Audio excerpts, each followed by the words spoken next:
রহমতুল্লাহ বরকাত। আমরা এখন আছি প্রেস ক্লাবের সম্মুখে। এখানে অনেক নুরানি চেহারা আমরা দেখতে পাচ্ছি, অলিয়া উলিয়াদের সেই স্বরূপ রূপ দেখতে পাচ্ছি যারা এখানে আছে। এখানে যারা আছে এরাই এক সময় অলিয়া উলিয়া হবে।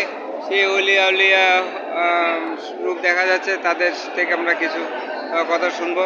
আপনাদেরকে মনে হচ্ছে এখানে অনেকগুলো অলিয়া উলিয়া। আপনার হবিগঞ্জ, সিলেট, মানে সেই 360 আউলিয়ার সেই পূর্ণভূমি থেকে আমরা দেখতে পাচ্ছি এখনো অনেক অলিয়া উলিয়া তৈরি হচ্ছে। কিছু বলেন আপনারা। আসসালামু আলাইকুম ওয়া রাহমাতুল্লাহি ওয়া বারাকাতুহু। আলহামদুলিল্লাহ, আজকে আমরা ফিলিস্তিনের শহীদ হচ্ছে যারা ছেলে সন্তান নির্বিশেষে ইসরায়েলের নির্যাতিত প্রতিবেদে আজকে আমরা ঢাকা প্রেস ক্লাবে অবস্থান করেছি। ইনশাল্লাহ আমরা আর এই সমাবেশ সফল করব। আমরা ফিলিস্তিনকে আল্লাহ পাক যেন হেফাজত করেন এবং জাতিসংঘের কাছে আমরা জোর দাবি জানাবো, ফিলিস্তিনে কেন এর রক্তপাত হচ্ছে, নির্যাতন হচ্ছে, শহীদ হচ্ছে, জাতিসংঘ নীরব কেন? যাই হোক, আমরা 360 আউলিয়া পূর্ণভূমি যে আমাদের সিলেটের বাসিন্দা থেকে পেয়ে গেছে, আমাদের অনেক ভালো লাগছে যে সিলেট সেই বিশাল মানে অলিয়া উলিয়াদের যে স্বরূপ চর্চা শিক্ষা আমরা তাদের মধ্যে দেখতে পাই। তারা এক একটা নুরানি চেহারা, কারণ তারাই তো ইসলাম ধর্ম প্রচার প্রসার করেছিল। যে আমাদের যে সুফিজম, আমাদের যে মোহাম্মদ ইসলাম, আমাদের যে হসনি ইসলামের বার্তাটা দিয়েছিল, এই যে ইসলাম থেকে দূরে রেখে সবাই এই বিষয়ে ছিল। একটু বলেন। আলহামদুলিল্লাহ, আসসালামু আলাইকুম ওয়া রাহমাতুল্লাহ।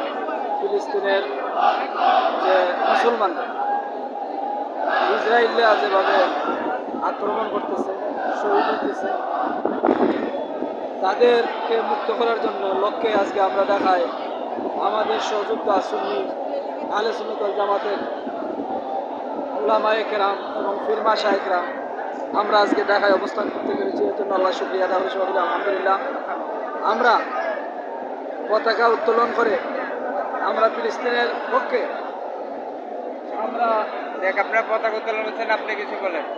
আলহামদুলিল্লাহ, ইতিমধ্যে আপনারা জেনেছেন যে আজকে 26 তারিখ, আজকে আমাদের প্রোগ্রাম কিছুক্ষণের মধ্যে শুরু হয়ে যাবে। তো যে যেখান থেকে দেখছেন আপনারা সম্ভব হলে আমাদের প্রোগ্রামে চলে আসেন। আর আপনারা জানেন যে ফিলিস্তিনের যে এই ভয়াবহ অবস্থার মধ্যে ইসরায়েলি যে বর্বরতা শুরু করেছে, আমরা বাংলাদেশ থেকে আর কিছু করতে পারি আর না পারি, অন্তত তাদের পণ্য আমরা বয়কট করতে পারবো।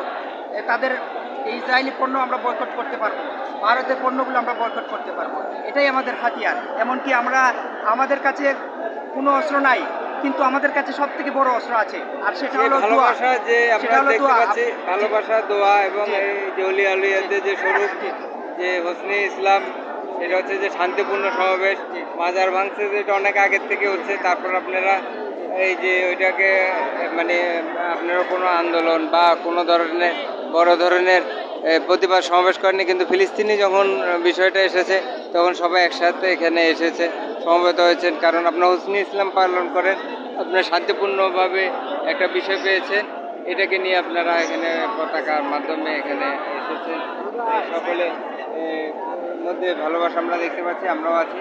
আসলে আমরা 360 আউলিয়া যে পূর্ণভূমি সিলেট আমরা দেখতে পাচ্ছি, ভালোই লাগছে।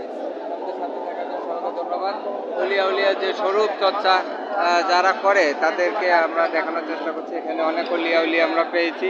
অলিয়া উলিয়ারা আসলে এই দেশটাকে মানে ইসলামের ভূমি হিসেবে তৈরি করেছে এবং তাদের কারণেই এখানে আমাদের যে ইসলাম ধর্মের প্রচার প্রসার হয়েছে, এটা বুঝতে হবে হসনি ইসলামের মাধ্যমে আসলে প্রচার প্রসার হয়েছে। এবং আমরা দেখতে পাচ্ছি আমাদের নবী, ওনার মাথায় তাজের মধ্যে নবীর সেই